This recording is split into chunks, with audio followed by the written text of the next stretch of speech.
जब पहला दिन था हमारे चालू होने का, वो पहला दिन हमको फ्री हमने डिसाइड किया था कि हम लोगों को फ्री में चाय बांटेंगे, लेकिन स्टिल हम लोग के पास में ना मार्केटिंग के पैसे थे, ना हम लोग के पास आइडिया था कुछ क्या करें।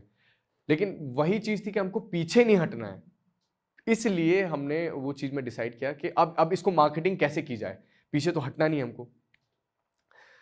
तो जैसे कि मैंने बताया कि मैं बचपन से हॉस्टल में था, 8th से हॉस्टल में, तो मेरे इतने सारे दोस्तों से बहुत धनी हूँ, तो इतने सारे दोस्त बन गए, तो हमने प्लान किया कि हमको इस पर्टिकुलर चीज़ को कैसे एग्जीक्यूट करना है।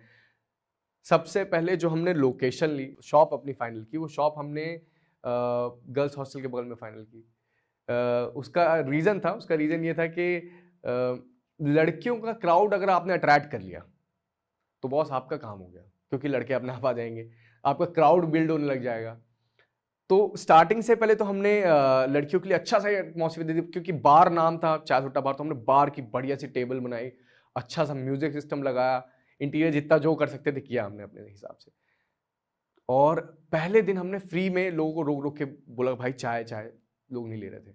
बोले फ्री में चाय है, लेकिन फिर भी नहीं ले रहे थे लोग, वो तो पता नहीं क्या है, यंग लड़के हैं, पता नहीं क्या बेच रहे हैं, क्या पिला देंगे, तो लोग नहीं लिए। फिर हमने बोला यार क्या किया जाए, ये लोग चाय नहीं ले रहे हैं, अब मार्केटिंग के तो पैसे नहीं, फ्लायर हम लोग पेपर नहीं बांट सकते थे, फ्लायर्स नहीं बांट सकते थे, कैसे करें, डिजिटल मार्केटिंग नहीं कर सकते थे। तो हमने बोला अब लगाते हैं तिकड़म, दोस्त किस दिन काम आएंगे। तो दोस्तों को मैंने बोला कि भाई आ जाओ, दुकान में चाय पिलाएंगे तुमको, भैया चाय नाश्ता हमारी तरफ से, बाकी गर्ल्स हॉस्टल है ही बगल में। तो सब आ गए लड़के, और जैसे लड़के आए सारे, तो क्या डमी भीड़ बनने लगी। लोग भीड़ देख के लोगों को लगा कि यार ये क्या बेच रहा है, इतनी भीड़ लग रही है इसके यहाँ पे, अभी कल खुला और इतनी भीड़ है। लोगों को लगा कोई ब्रांड आ गया है। तो जैसे वो डमी भीड़ से वो अट्रैक्ट होके फिर सब लोग आने लगे, उससे हमारे प्रोडक्ट को काफ़ी एक्सपोजर मिल गया। फिर लड़के आने लगी, और लड़के आने लगे तो लड़के आने लग गए, वो कारवां बनता गया, बढ़ता गया, लोगों को ये नाम भी बहुत अट्रैक्ट हुआ। फिर हमने बहुत मार्केटिंग टैक्टिक्स यूज़ की। मैं और आनंद कहीं भी भीड़ में जाते थे, ट्रैफिक में खड़े रहते थे, किसी मॉल में खड़े रहते थे, लाइन में खड़े रहते थे, आपस में बात करते थे, क्यों भाई वो सुना है चाय सुट्टा बार बड़ा चल रहा है यार, नया खुला है वो भौरकुआ पे, बार बार बार बार बार बार दिमाग, इससे लोगों के दिमाग में बार बार एक तो नाम चिपकता है, ऊपर से बार बार सुनो। तो ये मार्केटिंग टैक्टिक्स हमने यूज की, क्योंकि पैसे नहीं थे, यही जुगाड़ लगाना था, यही जुगाड़ से हमने धंधा स्टार्ट किया। जब हमारा बहुत अच्छा चलने लग गया, बहुत भीड़ लगने लग गई, लेकिन कई चीज़ें हम लोग को जरूरत पड़ जाती थी, जैसे कि हार्डवेयर की, टेबल बनाने के लिए, कुछ भी चीज़, छोटी मोटी चीज़ को जरूरत पड़ गई। तो फिर हम लोग को लगा कि हमारे पास पैसे कम पड़ रहे हैं, तो हम लोग उन्हीं दोस्तों के पास गए जिनसे हम लोग 100-100 रुपये लेके मोबाइल फ़ोन खरीदते थे। और कई दोस्त ऐसे थे जिनकी हार्डवेयर की शॉप थी, उनसे हमने उधार लिया और ये काम चालू किया। ये पावर एंड नेटवर्किंग की ये चीज़ जो आप अनजाने में दोस्त बना लेते हो, उनसे इतना अच्छा प्यार बन जाता है आपका, इतना अच्छे से जुड़ जाते हो उस टाइम से, वो आपको कहाँ ज़रूरत पड़ने पे कब काम आते हैं, बिजनेस पे इसी बोलते हैं नेटवर्किंग, और हमारे लैंग्वेज उसको व्यवहार बोलते हैं। तो हमारे व्यवहार बहुत तगड़े थे लोगों से, हमारे दोस्तों से, जिगरी दोस्तों से।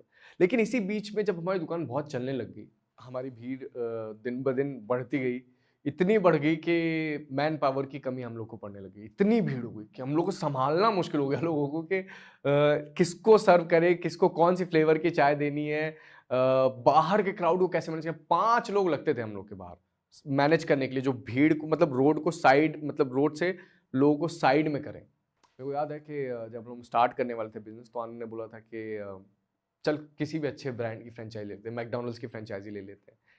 तो मैंने बोला क्या, क्यों किसी की फ्रेंचाइजी लें, खुद ही की फ्रेंचाइजी बेचेंगे, इसको सक्सेस करेंगे, इंडिया की एक नई फ्रेंचाइजी बनाएंगे, उसी को बेचेंगे।